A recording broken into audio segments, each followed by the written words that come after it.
Welcome back. In this week's About Your Retirement, we of course have Jim in studio. Yes. And our question for Jim. Jim, we are both in our 80s and are very concerned about COVID-19 and all of the variants that seem to be lurking around in the world still today. We heard you speak recently about staying positive in challenging times. How do you keep positive?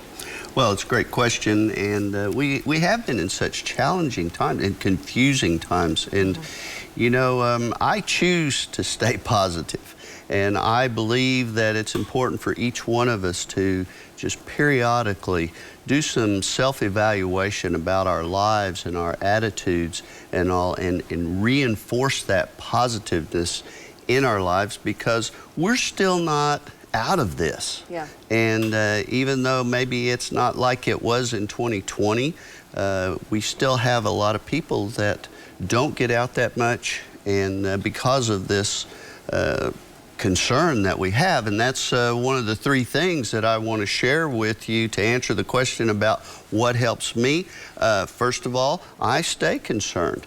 And it's very confusing to me sometimes because I know the importance of having Wellington Park.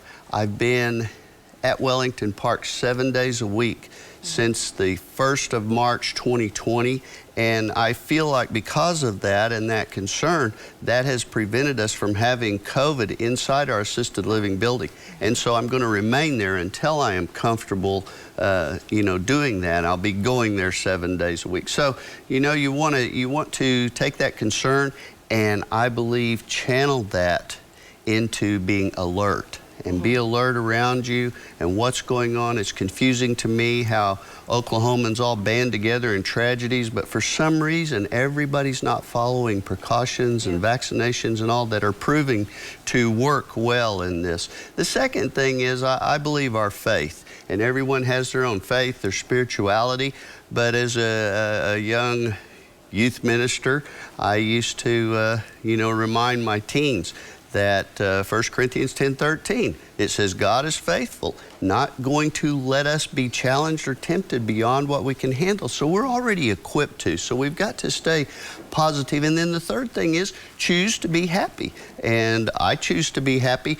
You and I both know that research shows that physical activity helps us reduce stress, and it releases chemicals in our brain that make us feel good. And so that's why I've continued to swim. And you know what? Ashley, it's been almost 6 years that I haven't missed a day of swimming. And I know you run, you know, as a former college athlete. And so I get refreshed when I come up out of the water. I come up out of the water singing, feel good, and Buddy starts running in circles and trying to run away from me because I assume he doesn't like my singing. So, well, there you go. Although I haven't heard you sing, so I can't make a call on that. Okay, we don't have time right now. We don't have time right now. But don't forget, you can get more retirement advice on Jim's other show. Watch Baby Boomers in Action every weekend on News 9 and News 9 Plus. And for more information, visit news9.com/retirement.